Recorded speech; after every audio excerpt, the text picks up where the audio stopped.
I started my thru hike at Amicalola Falls State Park in Dahlonega, Georgia, on March 4th, 2024. If you've never been there, the approach trail alone is 8.5 miles before you even touch the official start of the Appalachian Trail at Springer Mountain, and most people don't tell you that part. I remember standing at the base of the falls that morning, watching the water come down 600 feet in that staircase of mist, and thinking I'd never felt so calm in my life. My name's Aaron Doyle.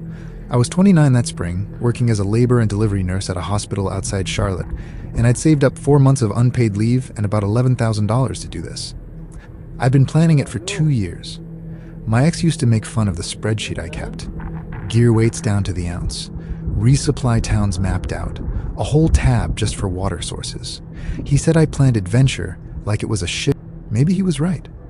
But I'd never felt unsafe in a hospital, and I wanted to know what it felt like to be somewhere I actually had to trust my own judgment. The first 2 weeks were what everyone tells you they'll be. Blisters, rain that doesn't stop for 4 days straight in the Georgia mountains, a trail family forming almost by accident. You keep running into the same 6 or 7 people at the same shelters, and eventually you're eating dinner together every night without really deciding to. There was Big Marv, an ex-army guy from Ohio who carried a French press because he refused to drink instant coffee.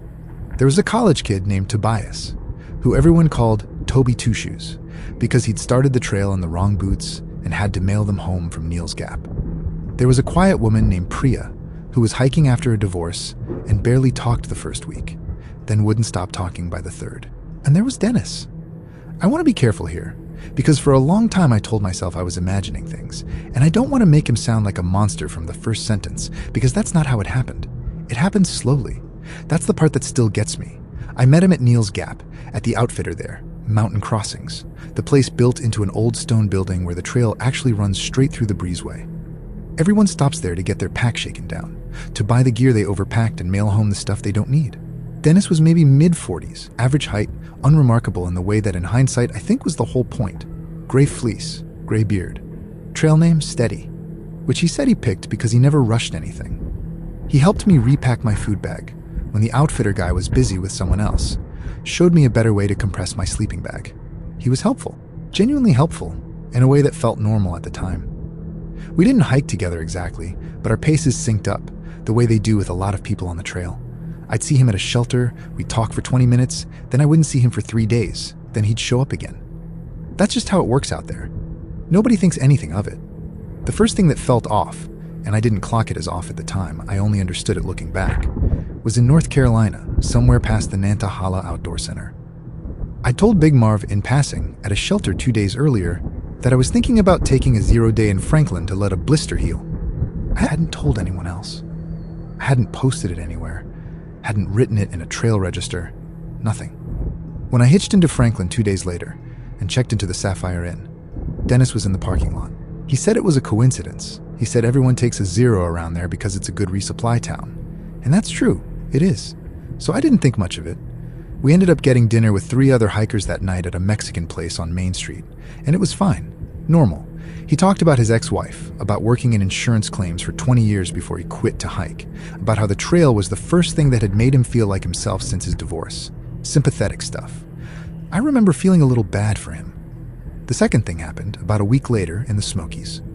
I want to explain something about hiking through Great Smoky Mountains National Park. You're required to stay in shelters there, not tent, unless they're full, and even then, you're supposed to set up right around the shelter. So everyone's kind of forced together in these enclosed wooden lean-tos with chain link fronts, sleeping in a row like a hostel. It should feel safe, being around that many people. For the most part, it did. We were at Icewater Spring Shelter. I remember the date because I'd written in my journal that it was exactly 1 month since I'd started, April 4th. It had been a long, cold day, and I went to sleep early, around 8:30, wedged between Priya and a section hiker I didn't know well. I woke up sometime around 2 a.m. I checked my watch, 2:13, because I had the specific, prickling sensation of being looked at. You know that feeling. Everyone knows that feeling, even if you can't explain the biology of it. I opened my eyes. The shelter was dark except for the moonlight coming through the chain link, and across the shelter, on the other side, Dennis was sitting up in his sleeping bag, not moving, just sitting there in the dark, facing my direction. I couldn't tell if his eyes were open. I lay there for maybe 4 full minutes, frozen, listening to the sound of 11 people breathing, some snoring, and the wind picking at the trees outside, and I watched him not move at all. Eventually I made myself roll over, facing the wall, and I didn't sleep again that night. In the morning, I told myself he'd probably had to pee and just hadn't gotten up yet. People do weird things when they wake up disoriented in shelters. I didn't say anything to anyone. I felt a little embarrassed, honestly, like I was being paranoid over nothing. But then the pattern started, and once I saw it, I couldn't stop seeing it. I started keeping track, not consciously as evidence, not at first, just in my head, the way you notice things, of how often Dennis showed up exactly where I was, exactly when I got there, without us ever discussing plans. Damascus, Virginia, Pearisburg. A laundromat in Irwin, Tennessee, where I hadn't told a single person I was going because I'd only decided that morning, on a whim, because my socks smelled bad enough that Priya had joked about leaving me at the I walked in to do a load of laundry, and Dennis was sitting on a plastic chair by the dryers, reading a paperback, like he'd been waiting. "Small trail," he said, when he saw my face. "It is funny how much you run into people. That's the whole problem with this story. Everything he did had a reasonable, ordinary explanation, right up until it didn't. By late April, I'd started deliberately changing my pace. I hiked longer days to get ahead of where I thought he'd be. I skipped a resupply town I'd planned on. I stopped posting anything in trail registers, which is this notebook system hikers use to leave messages for each other at shelters, usually just jokes, or "made it here at 4 p.m., feeling great," stuff like that. I started signing them with a fake name, or not signing at all, which other hikers found strange, and Priya actually asked me about it directly, one night at the shelter in Virginia, somewhere near Pearisburg. "You've been weird," she said. Not unkindly, just direct, the way she'd started to be by then. "Is it a guy thing?" I remember feeling this wave of relief that someone else had said his name out loud without me bringing him up first. I told her about the shelter, about him sitting up in the dark, about Irwin. She got quiet, and then she told me something that made my stomach drop in a way I still think about. She said that a few weeks earlier, before I'd caught up to her group, Dennis had asked her, casually, she thought at the time, what my full name was. Not my trail name, my real legal name. She said she told him without thinking twice, because people ask that kind of thing on trail all the time, exchanging contacts, whatever. She said he'd asked what town I was from too, and whether I had family close to the trail. I didn't sleep at all that night. I kept running through what that meant, my full name, my hometown, on a trail where almost nobody uses real names, where the whole point of a trail name is a kind of soft anonymity. He'd gone out of his way to get mine. The next morning, I called my sister from the top of a ridge where I finally had one bar of signal, and I told her everything, and she said the word I hadn't let myself say yet, stalking. She said I should call the police, or at least tell a park ranger. I remember standing there in the wind, looking down at a valley full of fog, feeling stupid, because what would I even say? A man who's nice to me keeps ending up in the same towns as me on a 400-mile trail that only has so many towns to end up in. But I skipped ahead. I got a ride from a trail angel. That's what they call the volunteers who help hikers, give them rides into town, leave coolers of soda at road crossings. And I jumped forward almost 80 miles, past DeLivel, into a stretch near the Priest and the Religious Range in central Virginia. I told almost no one. I told Priya over text because by then we'd swapped numbers, and I told her not to tell anyone where I'd gone, not even the group. For 6 days, nothing happened. I started to relax. I told myself I'd overreacted, that I'd let one bad night in a shelter spiral into something bigger than it was. I even felt a little guilty, thinking about how Dennis had helped me repack my food bag back at Neil's Gap, how he talked about his divorce like he trusted me with something real. On the 7th night, not in a shelter, in my own tent, which I did maybe once a week when I wanted quiet, about 2 miles off a gravel forest road outside a town whose name I'm still not going to say because I still think about whether that was the right call. It was warm for May, low 60s, and I had my rain fly off because the sky was clear, just mesh between me and the trees. I fell asleep around 9:30 to the sound of some kind of insect chorus, the first big one of the season. I woke up to the sound of a zipper. Not mine. My tent doesn't zip like that. I know the sound of my own zipper, the way you know your own front door. This was a different, slower sound, coming from somewhere close outside, and under it, breathing. Not frantic, slow, deliberate. The kind of breathing someone does when they're trying to be quiet and it's making them breathe louder than they mean to. I checked my phone, 11:47 p.m. I lay there rigid for I don't know how long, listening. The breathing moved. It went around the back of my tent, toward the head end, where my pack was stashed under the vestibule with a rain cover over it. I heard fabric shift. I heard, very clearly, the small metallic click of my pack's chest strap buckle being undone. I don't remember deciding to scream. I just did it, as loud as I could. both hands slamming against the tent walls, kicking my legs out, making the most noise a human body can make in a two-person tent in the dark. There was a scramble outside, feet hitting the ground hard, moving away fast through brush, branches snapping, and then nothing. Just the insects again, like they'd never stopped, like nothing had happened at all. I didn't leave the tent until it was light. I sat with my knife open in my hand, the little 3-inch one I carried for cutting cordage, useless as a weapon, but I held it anyway, and I didn't sleep again. And I counted my own heartbeat out loud at one point, just to have something to focus on besides the dark. In the morning, my pack's chest strap was unbuckled. The rain cover had been pulled halfway off. Nothing was missing. That's the detail that still bothers me the most. More than the breathing. More than the zipper. Nothing was taken. Not my food bag, not my water filter, not the $60 in cash I had folded into a Ziploc inside. Whoever it was hadn't come to steal anything. They'd come to look, or to touch, or I genuinely don't know what, and they'd left everything exactly where it was, except the 2 things they'd had to move to get there. I hiked out to the road that morning and got a ride into town, and I did call the police that time. A deputy took a report. He was kind about it, but there wasn't much he could do. No camera, no footprint cast, no name to give him beyond a hiker named Dennis, trail name Steady, gray beard, maybe mid-40s, which described probably a third of the men on that section of trail that year. He asked if I wanted to press charges for anything, and I had to explain there wasn't anything concrete to press charges for. Someone had unzipped the tent. Someone had unbuckled a strap. I couldn't prove it was him. I couldn't prove it was anyone. I never saw Dennis again after that night. Not at a shelter, not in a town, not on a trail register. Priya told me a few weeks later that she'd heard secondhand, through another hiker, that Steady had gotten off trail somewhere around Waynesboro, gone home, supposedly, for a family thing. Nobody seemed to think much of it. People get off trail all the time. I finished the hike. I want to say that clearly because I think it matters. I made it to Katahdin that September, and it was one of the best days of my life. And I don't want this story to sound like the trail ruined me, because it didn't. But I never camped alone again after Virginia. Not once, the rest of the way. I paid attention to strangers differently after that. Not paranoid, exactly, but different. Watching how long someone held eye contact. Noticing who asked questions that were a little... The thing I never got an answer to, the thing that still sits wrong in my stomach almost 2 years later, is how he knew where I was in Irwin. That laundromat. I hadn't told anyone. I decided that morning, on impulse, walked the half-mile off trail on my own. There was no trail register entry, no phone call, nothing he could have overheard. I've turned it over so many times I've made myself dizzy with it, and I've never landed on an explanation that actually makes sense, and neither has anyone I've told this story to. He was just there, sitting in a plastic chair, waiting, like he already knew. I don't know where Dennis is now. I don't know if that was even his real name. Story 2. The register at Mathews Arm, I got the job through a flyer stapled to a bulletin board at James Madison University, of all places. I was finishing my last semester, environmental science major, no real plan for after graduation, and the pay wasn't great, but it came with a park-issued tent site, and I'd spend the whole summer outside instead of in some cubicle. My name's Caleb Whitfield. I was 23 that summer of 2023, and I thought I knew what I was signing up for. A ridgerunner, if you've never heard the term, is basically a seasonal trail monitor. You patrol a section of the Appalachian Trail.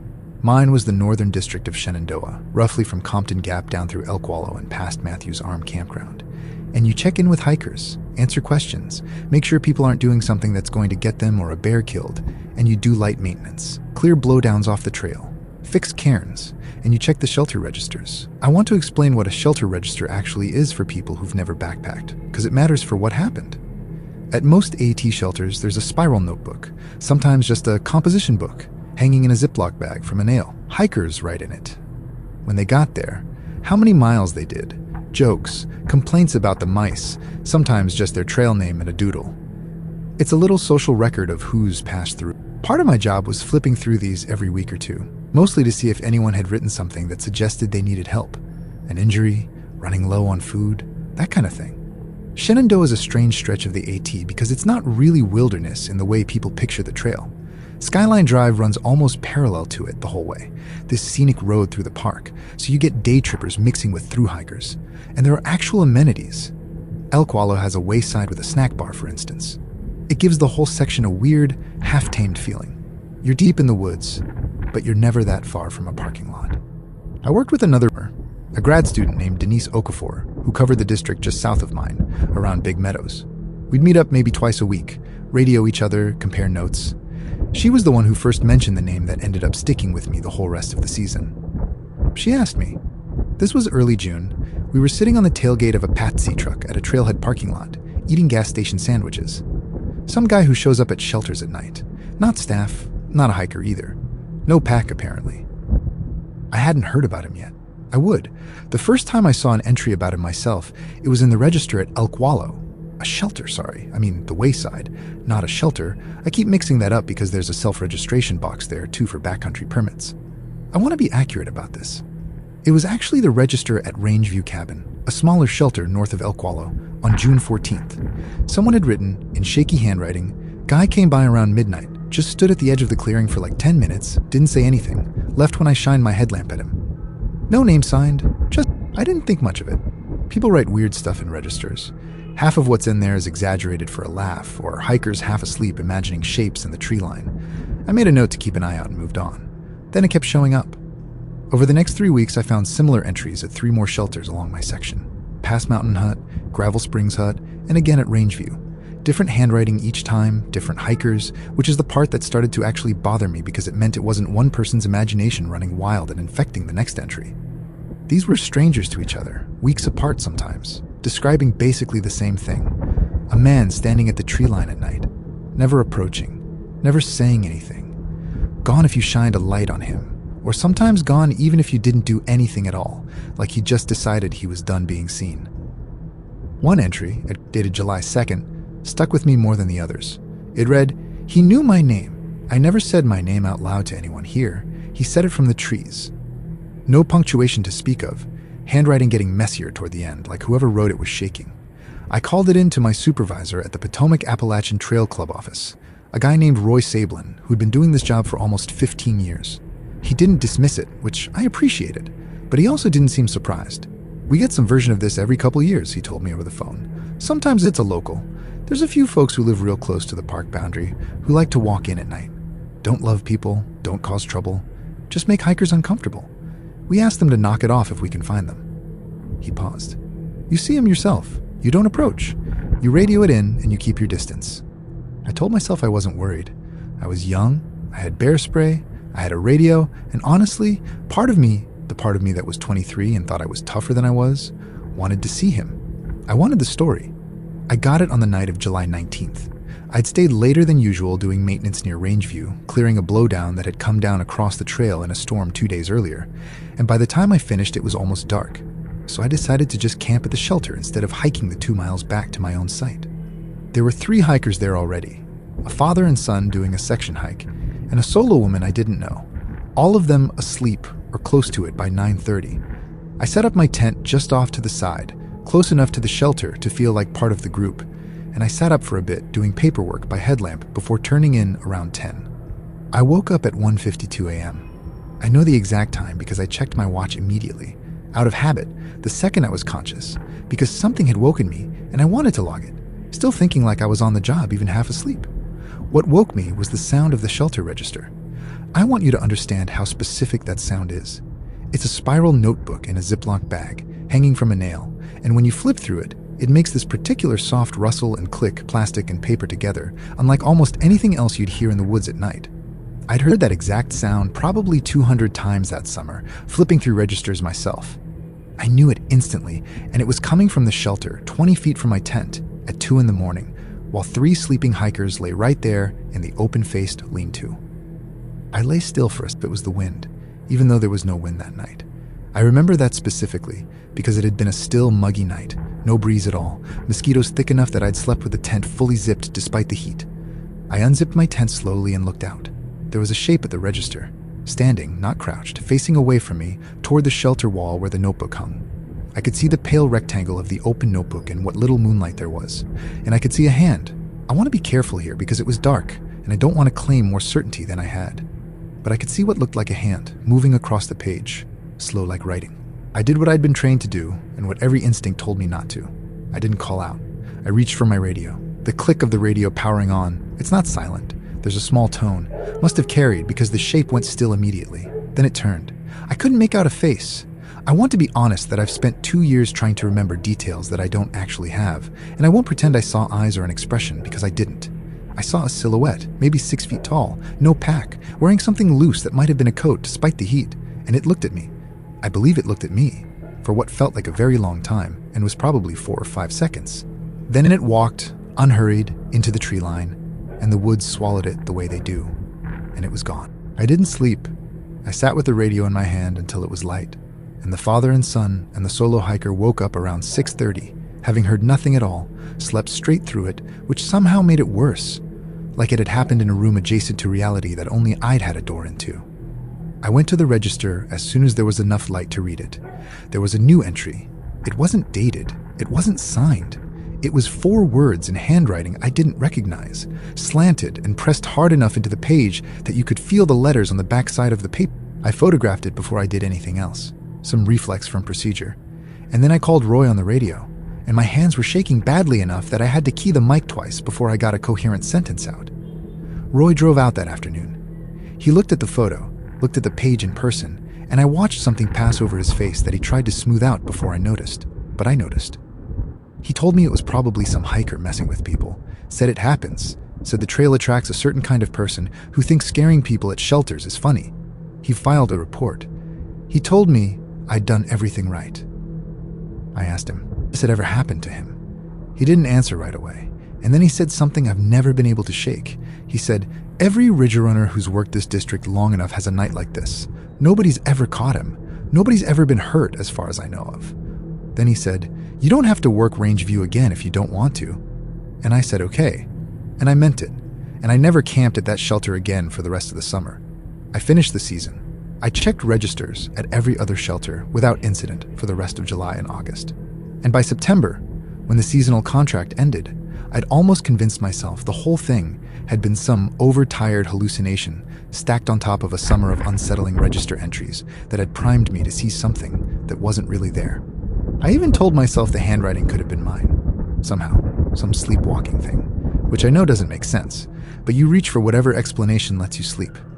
Then in October, back at school, Denise texted me a photo.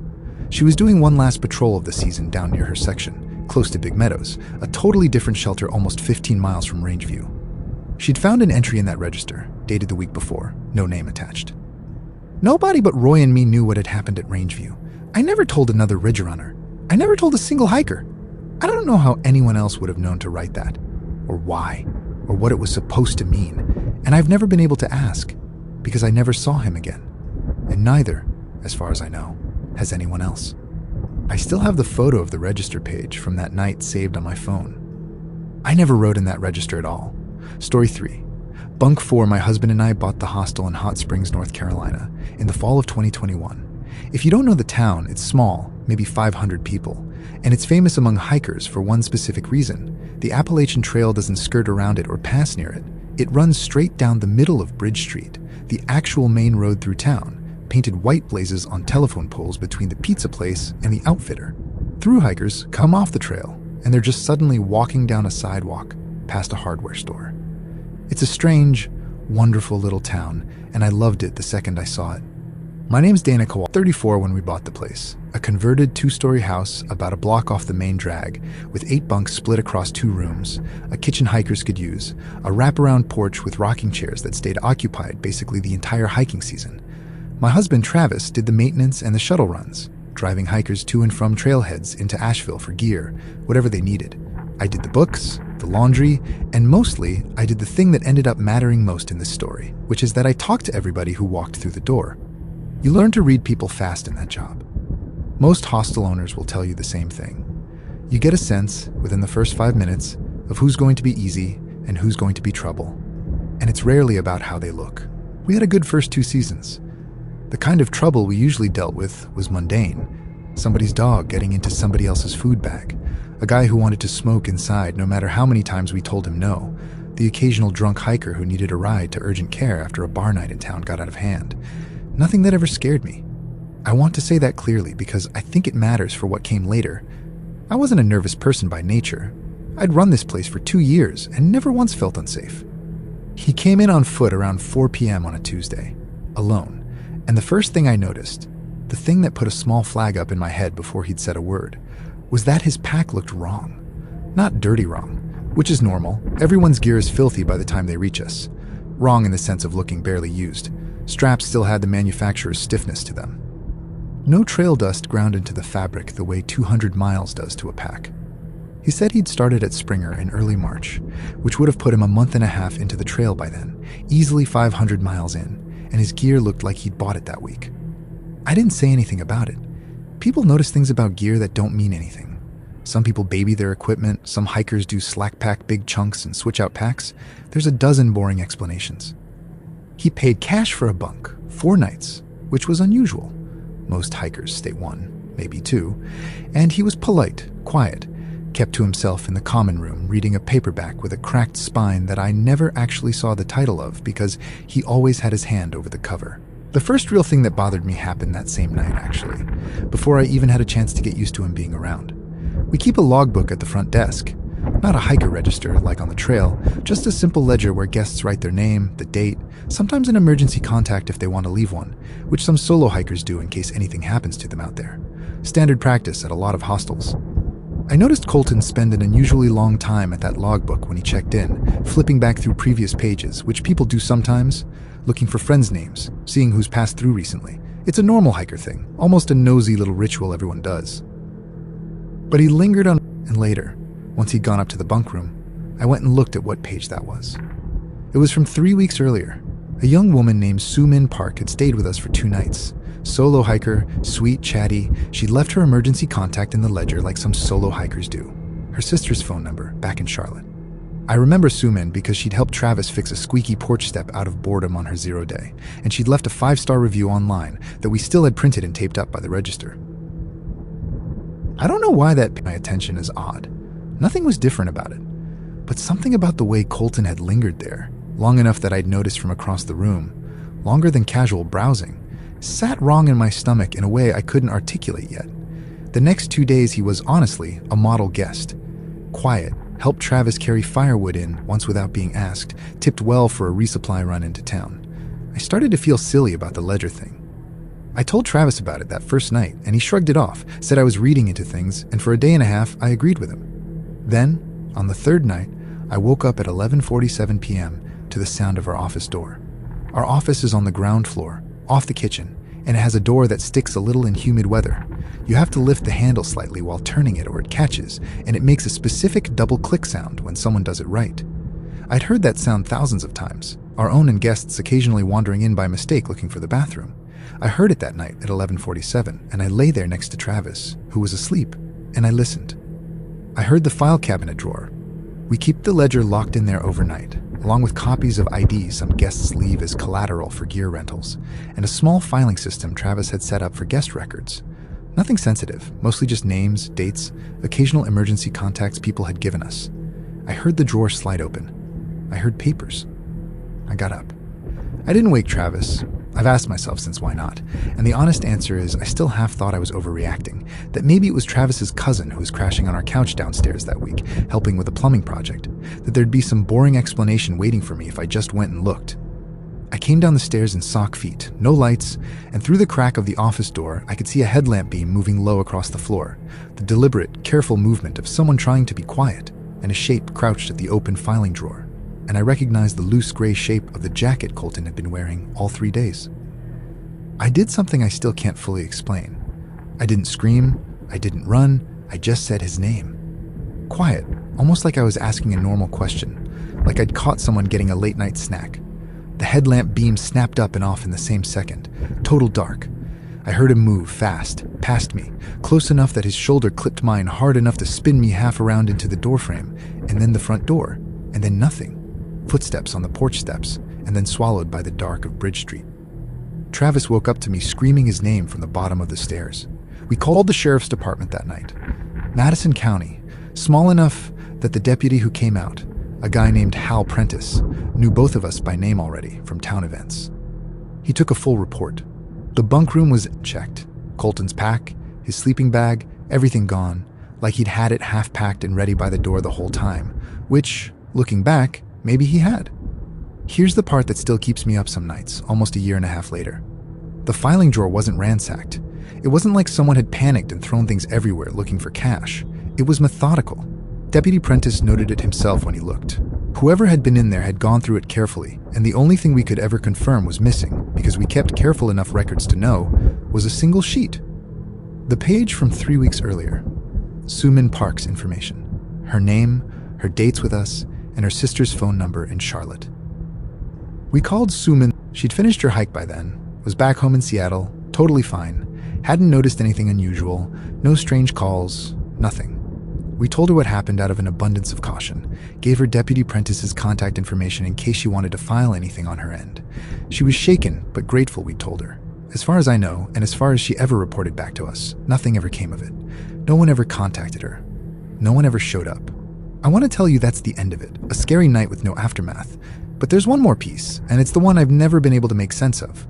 Compass said he hadn't thought much of it at the time. Hikers ask each other about mutual acquaintances constantly, but he remembered it because the guy asking had seemed oddly specific for someone who claimed he'd never actually met her. I asked what the guy looked like. Compass described him, casually, the way you describe anyone. Average height, gray jacket, quiet. We never saw Colton again after that night in the office. We changed our locks. We started keeping the ledger under a login on a laptop instead of on paper, and I still, to this day, don't ask solo female hikers to leave emergency contacts unless they insist, because I never want to be the reason that information ends up somewhere it shouldn't. I never found out who he actually was, whether Colton was even a real name, or what he wanted with a page of information about a woman he'd apparently never met. Sumin finished her life exactly the way she should have, safe, at home, and as far as I know, nothing ever came of any of it. But I think about that filing drawer sometimes, at night, when the hostel's quiet and Travis is asleep and the porch is empty and dark outside the window. How careful he was, how he only took the one thing, like he already knew exactly what he was looking for before he ever walked through our door. Story 4. Garfield Ridge. My daughter Nora had wanted to do the Franconia Ridge Loop since she was 12, ever since she saw a picture some influencer posted of the exposed granite up there with the clouds sitting right at eye level. She was 15 by the time we actually did it, in August of 2025, and I'd promised her for 3 summers running that we'd go. I'm a delivery driver, UPS, out of Nashua, New Hampshire, and my schedule doesn't always cooperate with promises like that. But that August, I finally had 4 days lined up, and Nora and I drove up to the White Mountains with a rental pack for her and my old external frame monster that I'd had since I was younger than she was. I want to say up front that I'm not a nervous person. I've done plenty of solo camping trips in my life. I grew up doing this stuff with my own father, and I never once felt like the woods themselves were dangerous. If anything, I've always thought the woods get an unfair reputation. It's the people you sometimes meet in them that you have to watch for. And even then, 99 times out of 100, everyone you pass on a trail is exactly as friendly and unremarkable as they seem. Our plan was to hike up through Franconia Notch, do the Ridge, Little Haystack, Lincoln, Lafayette, and then drop down and connect onto the Appalachian Trail itself along Garfield Ridge before looping back out. It's a popular stretch.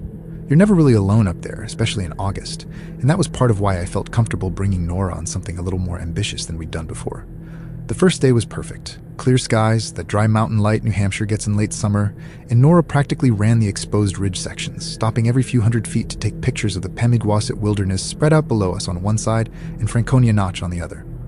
We camped that first managed site along Garfield Ridge, a cluster of tent platforms in the trees just below Mount Garfield's summit, run by a young caretaker who collected the site fee and gave us a rundown about bear boxes for food storage.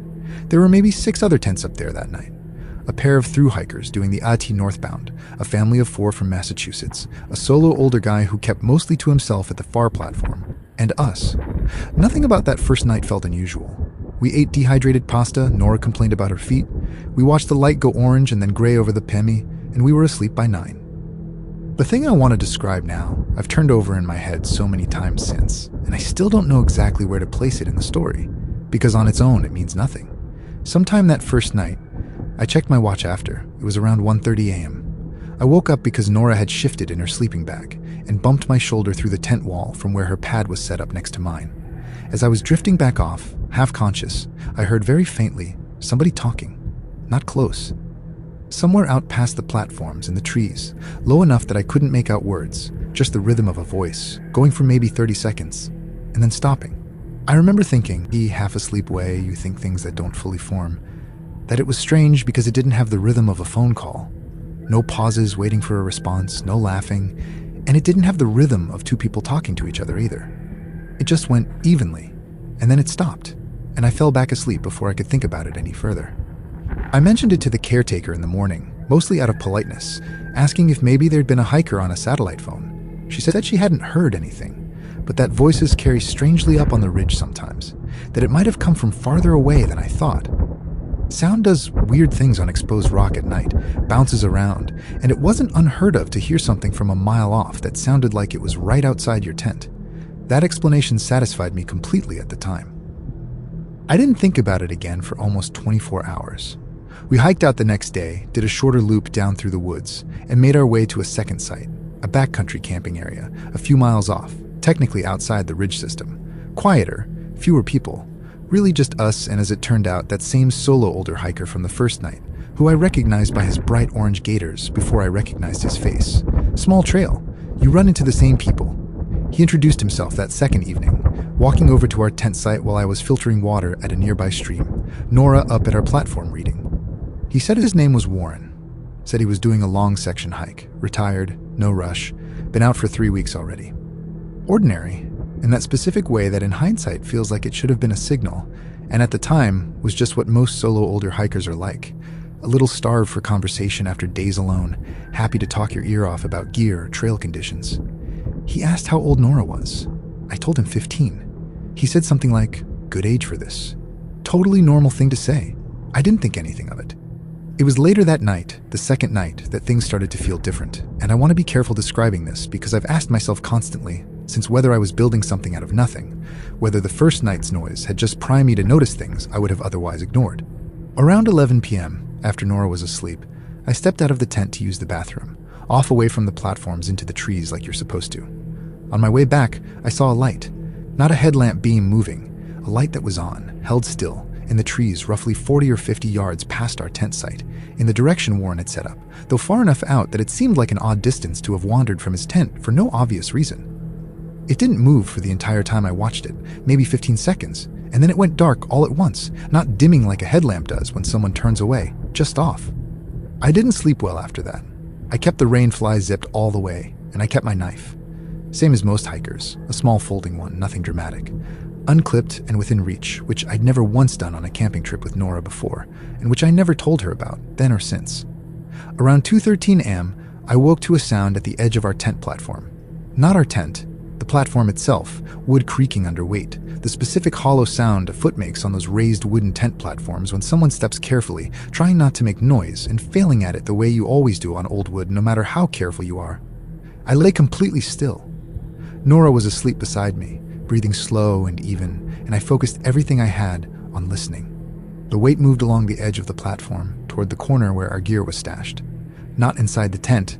We always kept food and packs outside under the vestibule, standard bear practice. And I heard, very clearly, the sound of a zipper. Our pack zipper. Slow, deliberate.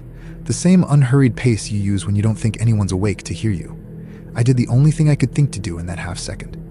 Not a scream, just loud, sharp, enough to wake Nora, who I felt jerk awake beside me a second later, disoriented, asking what was happening. There was a pause. Then footsteps, unhurried, moving off the platform and away into the trees. Not running, which somehow unsettled me more than running would have. The sense that whoever it was hadn't panicked, hadn't been afraid of being caught, had simply decided to leave once discovered. We didn't sleep the rest of that night. In the morning, our outer pack pocket was unzipped. Nothing missing, as far as I could tell, just unzipped. The contents slightly disturbed, like someone had been feeling around inside it in the dark, rather than pulling things out to look at them properly. I walked over to Warren's tent site as soon as it was light, and it was empty. Not just empty of him, his tent was gone, his gear was gone. No sign anyone had camped there at all, except a slightly flattened patch of ground, and when I looked closer, a coil of orange peel near where his fire ring would have been. Which felt like such a small, mundane detail to find chilling, and yet it was. I reported it when we got down to the trailhead, to a ranger at the AMC Visitor Center in Pinkham Notch. She took the information seriously, said they'd had a few scattered reports that summer of a solo hiker matching a similar rough description bothering people at campsites in the area. Nothing violent, nothing anyone could ever pin down as a crime exactly, just this pattern of a man showing up, being pleasant, and then someone's gear getting disturbed in the night, or someone waking up to the feeling of being watched. She said she didn't have a name for him beyond what a few other hikers had used informally. Apparently more than one person had assumed, same as I had, that he'd introduced himself honestly, and more than one person had gotten a slightly different name each time, none of which anyone could confirm. I never found out if Warren was real. I never found out what he was doing at our packs that night, or what, if anything, he'd taken a look at and decided not to bother with, or what he might have done if I hadn't woken up when I did. Nora and I finished the loop the next day and drove home, and she still talks about that trip like it was one of her favorite things we've ever done together, because I never told her the full extent of what I heard and saw those 2 nights she knows someone came near our tent. She knows I yelled. She doesn't know about the light in the trees, or the voice the first night, or how long I sat awake after with a knife in my hand listening to nothing. I still think about that first night sometimes, the voice at 1:30 a.m. with no rhythm of a conversation to it, going on for 30 seconds and then just stopping. I've never been able to decide if that was Warren, alone in the dark, talking to no one, or something else entirely that I've never had a name for and probably never will. Nora wants to go back and finish the rest of the trail with me next summer. I told her yes. I haven't decided yet if I mean it. That's it for this one. 4 stories, 4 different corners of the Appalachian Trail. Georgia to Virginia, to North Carolina to New Hampshire, and if there's one thing that ties them together, it's not a monster or a ghost or anything you can point a flashlight at and be done with. It's the fact that all 4 of these people did everything right. They were prepared, they were careful, they trusted their gut when something felt off, and it still wasn't enough to give them a clean answer by the end. That's the thing about the trail that doesn't get talked about enough. 2,197 miles of wilderness, and most of the danger out there was never the bears, or the weather, or the elevation. It was other people. People who looked like anyone else on the trail register. People who knew how to be patient. If you've hiked any part of the AT or any long trail, honestly, and something happened to you that you never got a full explanation for, I want to hear it. Drop it in the comments. I read every single one, and if there's enough of them, that's next episode. If this is your first time here, hit subscribe, because we do this every week. Real accounts, real locations, nothing embellished beyond what the people who lived it actually told me. And if you're planning a hike of your own soon, camp with people you trust. Tell someone your real plans, not just the ones you post online. And if a stranger ever makes the hair on the back of your neck stand up for no reason you can name, trust it. Every person in these 4 stories did. That's the only reason any of them are still here to tell it. I'll see you in the next one.